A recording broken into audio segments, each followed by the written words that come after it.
Warga yang tergabung dalam Aliansi Masyarakat Pati Bersatu atau AMPB mulai mempersiapkan diri di halaman pendopo Kabupaten Pati, Jawa Tengah jelang aksi 27 Agustus mendatang.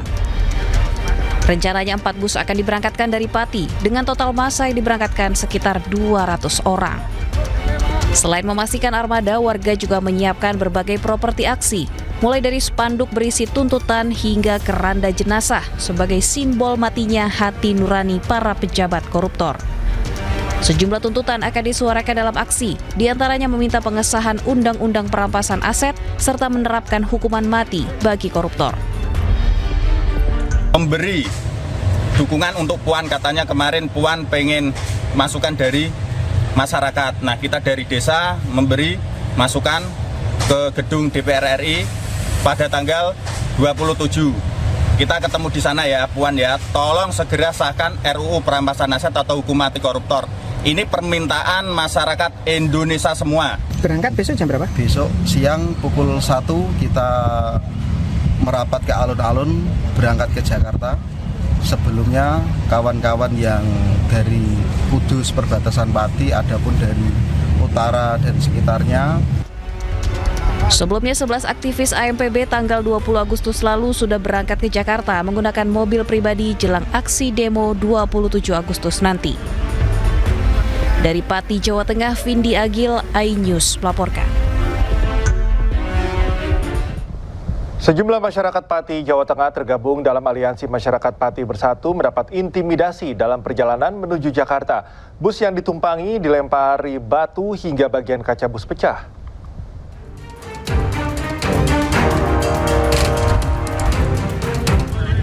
Bus rombongan Aliansi Masyarakat Pati Bersatu atau AMPB yang berjalan menuju Jakarta dari Pati dilempari batu saat di Tol Karawang, Jawa Barat. Akibat lemparan batu, serpihan kaca mengenai sejumlah penumpang hingga terluka. Menurut AMPB, kejadian ini merupakan bentuk intimidasi bagi warga Pati yang hendak menyampaikan aspirasi Kamis 27 Agustus mendatang. Terkait hal tersebut, Gubernur Jakarta Pramono Anung mempersilahkan warga yang ingin menyampaikan aspirasi lewat unjuk rasa di Jakarta. Jakarta menjadi aman, nyaman kalau kita semua bisa menjaga dengan baik. Demo itu dijamin oleh demokrasi dan kami mempersilahkan mau demo tanggal 26, 27 monggo saja. Tetapi yang tidak boleh dilakukan adalah melakukan perusakan, melakukan anarkis, dan kemudian melakukan tindakan-tindakan yang tidak baik. Pemerintah daerah akan mengizinkan asal demo berlangsung tertib, damai, serta tidak melakukan anarkis atau merusak fasilitas umum. Tim Liputan iNews melaporkan. Bicara di samping Jokowi, Ketua Umum Projo Budi Ari menyinggung percepatan pergantian presiden. Pernyataan Budi Ari membuat loyalis Prabowo menilainya tidak etis. Tetapi saya ingin sampaikan, tadi saya sudah bisik ke Pak Jokowi, Pak, kok insting saya ini lebih cepat dari 29. Pernyataan Ketua Umum Projo Budi Ari Setiadi terkait potensi akselerasi pergantian presiden sebelum 2029 ini viral di media sosial. Paparan Budi Ari disampaikan di samping Presiden ke-7 RI Joko Widodo mengenai dinamika politik karena banyaknya anomali yang mendorong percepatan perubahan politik di luar skenario konvensional pemilu 5 tahunan.